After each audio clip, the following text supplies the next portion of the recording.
¿Qué tal amigos? Gracias por escucharme de nuevo en Verdad en la Red. Hoy vamos a seguir reflexionando sobre la comunión en la mano, pero vamos a tomar en cuenta aspectos históricos. Primero que nada, una vez que sabes que la Eucaristía es Jesús, todo lo demás cae en su lugar, como la forma en que debemos recibir con reverencia al Rey de Reyes, permitiendo al sacerdote colocarlo directamente en nuestra lengua, sin la posibilidad de que haya la pérdida de ninguna de estas partículas sagradas. Hay muchos teólogos y sacerdotes que nos dicen que la práctica de la comunión en la mano nos acerca a las fuentes de la iglesia primitiva, cuando los cristianos eran aún perseguidos. Pero precisamente por las condiciones al principio de la iglesia, muchísimas veces la comunión tenía que tomarse de manera escondida y apresuradamente, ocultándola a aquellos enemigos de la iglesia. El obispo Schneider, en su libro Dominus Est, habla de cómo se ha desarrollado esta práctica de la comunión en la mano. Él escribe que la práctica de recibir al Santísimo Sacramento directamente en la boca en realidad comenzó antes del siglo VI, donde hace referencia a un documento escrito por San Gregorio Magno. También nos dice que en el siglo VIII hay evidencia de que las iglesias orientales y occidentales ya estaban practicando la comunión directamente en la boca, mostrando que no es simplemente un alimento común. El obispo Schneider dice en su libro Dominus Est que arrodillarse y recibir la comunión en la boca simboliza la actitud de humildad y el espíritu de infancia espiritual que el mismo Jesús exige de todos los que quieren recibir el reino de Dios. Más adelante sigue explicando que en la Edad Media los fieles comenzaron a recibir a nuestro Señor de rodillas como una expresión externa de adoración, y nos encontramos con la prueba de esto en una de las obras de San Columbano. San Columbano fue un misionero irlandés muy notable por la fundación de muchos monasterios en Europa alrededor del siglo 590, sobre todo en los reinos francos y lombardos. A los que dicen que la comunión en la mano era una práctica común en la iglesia primitiva, deben dirigirse a San Basilio, que escribe en el siglo IV. Si uno siente que no debería, en tiempos de persecución, en ausencia de un sacerdote o diácono, recibir la comunión por su propia mano, esto, sin duda, no muestra ninguna desmesura. Por algún tiempo se permite esto en tales casos, solitarios en el desierto, donde no hay sacerdotes, reciben de sus propias manos.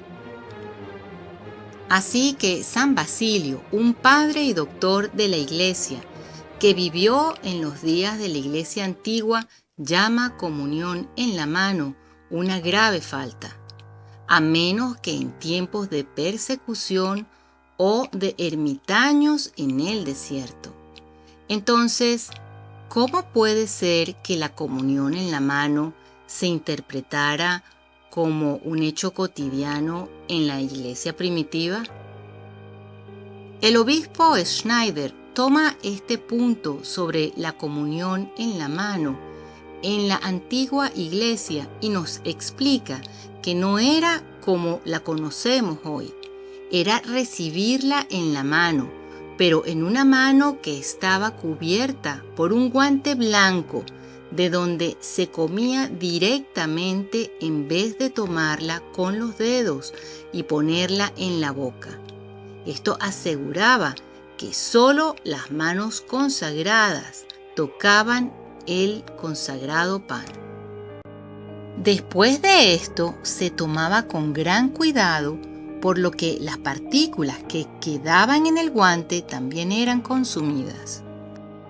El obispo Schneider nos dice que la forma en que vemos la comunión distribuida hoy en día en realidad fue introducida por los calvinistas en el siglo XVII. Uno de los individuos que presionó para que esto fuese así fue Martín Bucer o Bucero. Fíjense que digo Martín Bucero y no Lutero. Este exfraile dominico, apóstata, tenía mucha influencia entre calvinistas, luteranos y anglicanos. Y este Bucero declaraba: no creo en la presencia real de Cristo en la Eucaristía. Llama a la hostia símbolo. Y continúa diciendo: y dado que debe detestarse toda superstición del anticristo romano y retomarse la simplicidad de Cristo, de los apóstoles y de las antiguas iglesias, quiero que se mande a los pastores y maestros del pueblo que cada uno enseñe que es supersticioso y malicioso pensar que las manos son menos puras que sus bocas, o que las manos de los ministros son más santas que las manos de los laicos, de tal manera que sería malo o menos correcto, como en otro tiempo creía erradamente el pueblo sencillo, que los laicos recibieran esos sacramentos en la mano. O sea, él está afirmando justamente lo contrario que Pablo VI nos dice en Memoriale Domini 1280, donde dice este cambio sería ofensivo.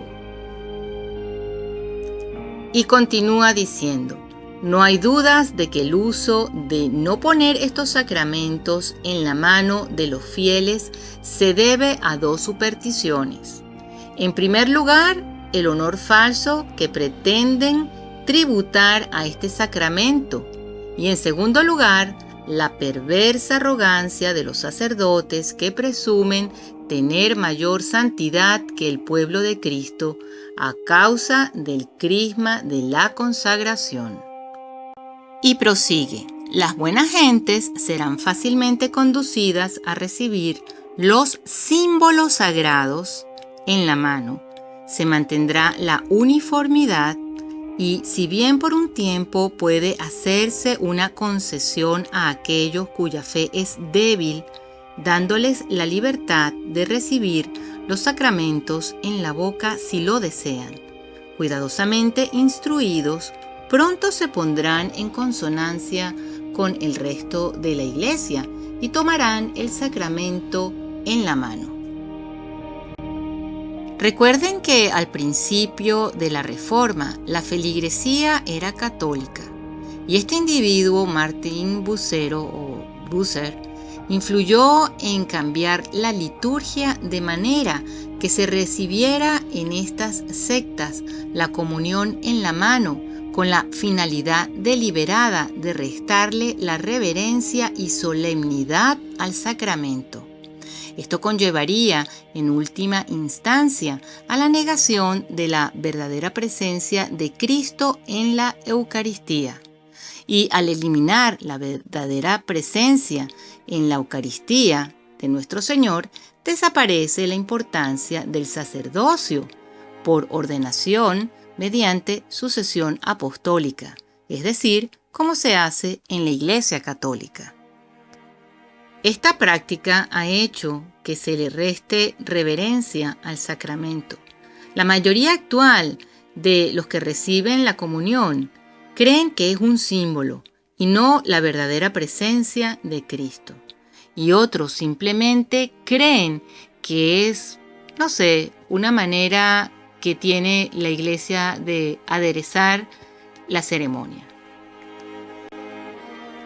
Amigos, esto es una batalla entre las fuerzas del mal y la Iglesia. Profanando la Eucaristía, que es el corazón de nuestra fe, el maligno se lleva muchísimas almas, y entre ellas a las de los sacerdotes y obispos, que a su vez arrastran a muchas más almas.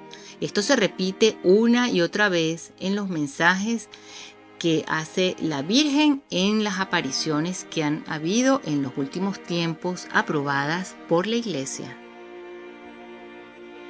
Recuerden también que las cosas no suceden de la noche a la mañana, sino que van madurando.